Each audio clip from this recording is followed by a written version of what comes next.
ಈ ವಿಡಿಯೋವನ್ನು ನೋಡುವ ಮುನ್ನ ನೀವು ಇನ್ನೂ ಕೂಡ ನಮ್ಮ ಚಾನೆಲ್ ಅನ್ನು ಸಬ್ಸ್ಕ್ರೈಬ್ ಆಗದಿದ್ದರೆ ಸಬ್ಸ್ಕ್ರೈಬ್ ಆಗಿ ಮತ್ತು ಈ ವಿಡಿಯೋಗೆ ಒಂದು ಲೈಕ್ ಮಾಡಿ. Hi friends, life line Kannada GK ಅಡ್ಡಾದ ಮತ್ತೊಂದು ವಿಡಿಯೋಗೆ ಸ್ವಾಗತ.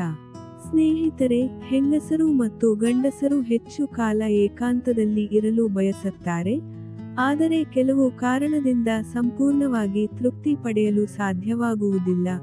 ಹೀಗಾಗಿ ನೀವು ಏನಾದರೂ ಸಂಭೋಗಕ್ಕೆ ಸಿದ್ಧವಾಗುತ್ತಿದ್ದರೆ ಅದಕ್ಕೂ ಮುನ್ನ ಇದನ್ನು ನೀವು ತಿನ್ನಲೇಬೇಕು. ಈ ವಿಡಿಯೋದಲ್ಲಿನ ಮಾಹಿತಿ ಕುತೂಹಲಕಾರಿಯಾಗಿದ್ದು, ಹೀಗಾಗಿ ಯಾರೂ ಕೂಡ ವಿಡಿಯೋವನ್ನು ಸ್ಕಿಪ್ ಮಾಡದೆ ಸಂಪೂರ್ಣವಾಗಿ ನೋಡಿ. ಸ್ನೇಹಿತರೆ, ಪ್ರತಿಯೊಬ್ಬರೂ ಜೀವನವನ್ನು ಅರ್ಥಪೂರ್ಣವಾಗಿ ಜೀವಿಸಬೇಕು ಅಂದ್ರೆ ಆರೋಗ್ಯ ತುಂಬಾ ಚೆನ್ನಾಗಿರಬೇಕು. ಹೀಗಾಗಿ ಆರೋಗ್ಯದ ಕಡೆಗೆ ಎಲ್ಲರೂ ಗಮನ ಕೊಡಲೇಬೇಕು. ಹೀಗಿದ್ದಾಗ ಒಳ್ಳೆಯ ಸಂಭೋಗ ಮಾಡಲು ನೀವು ಇದನ್ನು ತಿನ್ನಿ. ಯಾಕೆಂದರೆ ಆರೋಗ್ಯದ ವಿಚಾರ ಬಂದಾಗ ಮಹಿಳೆಯರಷ್ಟೇ ಪುರುಷರು ಆರೋಗ್ಯದ ಕಾಳಜಿ ವಹಿಸಲೇಬೇಕು. ಆದರೆ ಅನೇಕರು ಈ ಬಗ್ಗೆ ಹೇಳಿದ್ರೆ ಅಸಡ್ಡೆ ಮಾಡುತ್ತಾರೆ. ನಮಗೇನಾಗಿದೆ, ನಾವು ಆರಾಮವಾಗಿದ್ದೇವೆ, ವಯಸ್ಸಾದ ನಂತರ ನೋಡಿಕೊಂಡರಾಯಿತು ಅನ್ನೋರೇ ಹೆಚ್ಚು. ಒಂದು ವೇಳೆ ನೀವು ಏನಾದರೂ ಈ ರೀತಿ ವಿಚಾರ ಮಾಡಿದ್ರೆ ಖಂಡಿತವಾಗಿ ತಪ್ಪು, ಅಲ್ಲದೆ ಇದು ನಿಮ್ಮ ಮೂರ್ಖತನ. ಸ್ನೇಹಿತರೆ, ಲೈಂಗಿಕ ಜೀವನ ಅಷ್ಟೇ ಅಲ್ಲ, ನಿಮ್ಮ ಬದುಕು ಬಂಗಾರವಾಗಬೇಕು ಅಂದ್ರೆ ಒಳ್ಳೆಯ ಆಹಾರ ಸೇವನೆ ಮಾಡಬೇಕು, ನಿಯಮಿತ ವ್ಯಾಯಾಮ ಮಾಡಬೇಕು. ನೀವು ಆರೋಗ್ಯಕರ ಜೀವನ ನಡೆಸುವುದು ಬಹಳ ಮುಖ್ಯವಾಗುತ್ತದೆ.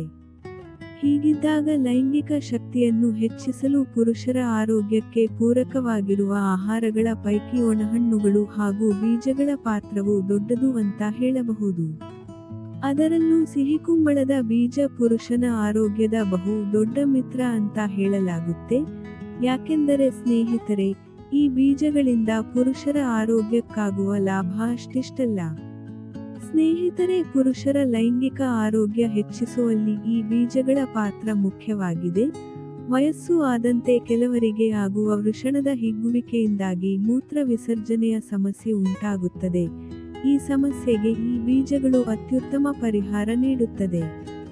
ಇನ್ನು ಈ ಬೀಜಗಳು ವೃಷಣಗಳಿಗೆ ಶಕ್ತಿ ನೀಡಿ ಲೈಂಗಿಕ ಹಾರ್ಮೋನಿನ ಉತ್ಪತ್ತಿಯನ್ನು ಸಮತೋಲನೆಗೊಳಿಸುತ್ತದೆ. ಅದರಂತೆ ಸಿಹಿ ಕುಂಬಳದ ಬೀಜದಲ್ಲಿ ಜಿಂಕ್ ಸಾಕಷ್ಟು ಪ್ರಮಾಣದಲ್ಲಿ ಇರುವುದರಿಂದ ಇದು ವೀರ್ಯವೃದ್ಧಿಗೆ ಸಹಾಯ ಮಾಡುತ್ತದೆ. ನೀವು ಏನಾದರೂ ವೀರ್ಯದ ಸಂಖ್ಯೆಯ ಕೊರತೆ ಸಮಸ್ಯೆ ಎದುರಿಸುತ್ತಿದ್ದರೆ ಇದು ನಿಮಗೆ ಅತ್ಯಂತ ಒಳ್ಳೆಯ ಆಹಾರ. ಇನ್ನು ಮುಖ್ಯವಾಗಿ ವೀರ್ಯದ ಗುಣಮಟ್ಟವನ್ನು ಹೆಚ್ಚಿಸುತ್ತದೆ. ಲೈಂಗಿಕ ಹಾರ್ಮೋನು ಟೆಸ್ಟೋಸ್ಟೆರಾನ್ ಉತ್ಪತ್ತಿಗೆ ಪ್ರಚೋದನೆ ನೀಡುತ್ತದೆ. ಸ್ನೇಹಿತರೆ, ನೀವು ಏನಾದ್ರೂ ದಪ್ಪ ಆಗಬೇಕು ಅಂತ ಬಯಸಿದ್ರೆ ಇದು ಉತ್ತಮ. ಯಾಕೆಂದರೆ ಇದರಲ್ಲಿ ಕೊಬ್ಬು ನೈಸರ್ಗಿಕ ಎಣ್ಣೆ ಅಂಶ ಹೊಂದಿದೆ. ಈ ಬೀಜಗಳು ಅತಿಯಾದ ಸೇವನೆ ತೂಕ ಹೆಚ್ಚಿಸುವ ಸಾಧ್ಯತೆ ಇದೆ. ಹೀಗಾಗಿ ಇದನ್ನು ಪ್ರತಿದಿನ ಸ್ವಲ್ಪ ಸೇವನೆ ಮಾಡುವುದರಿಂದ ಉತ್ತಮ ಆರೋಗ್ಯ ಪಡೆಯಬಹುದು. ಸ್ನೇಹಿತರೆ, ಇನ್ನು ಹೃದಯದ ಆರೋಗ್ಯಕ್ಕೆ ಈ ಬೀಜಗಳು ಸಹಾಯಕಾರಿ. ಇದರಲ್ಲಿ ಫಾಸ್ಫರಸ್ ಹೆಚ್ಚಿರುವುದರಿಂದ ಪಚನ ಕ್ರಿಯೆಯನ್ನು ಹೆಚ್ಚು ಮಾಡುತ್ತದೆ. ಈ ಬೀಜದಲ್ಲಿ ಮೆಗ್ನೀಷಿಯಂ ಪ್ರಮಾಣ ಇರುವ ಕಾರಣ ಹೃದಯದ ಆರೋಗ್ಯಕ್ಕೆ ಇದು ಅತ್ಯಂತ ಒಳ್ಳೆಯದು ಅಂತ ಹೇಳಬಹುದು.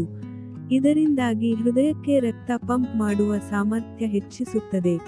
ಇದರಿಂದ ನಿಮ್ಮ ಮಾನಸಿಕ ಆರೋಗ್ಯಕ್ಕೆ ಅತ್ಯಂತ ಒಳ್ಳೆಯದು ಅಂತ ಹೇಳಬಹುದು. ಸ್ನೇಹಿತರೆ, ನೋಡಿದ್ರಲ್ಲ, ಇದೇ ತರಹದ ಮಾಹಿತಿಗಾಗಿ ನಮ್ಮ ಚಾನಲ್ ಸಬ್ಸ್ಕ್ರೈಬ್ ಮಾಡಿಕೊಳ್ಳಿ. ಈ ಮಾಹಿತಿ ಇಷ್ಟವಾದಲ್ಲಿ ವಿಡಿಯೋಗೆ ಲೈಕ್ ಮಾಡಿ, ಶೇರ್ ಮಾಡಿ. ನಮಸ್ಕಾರ.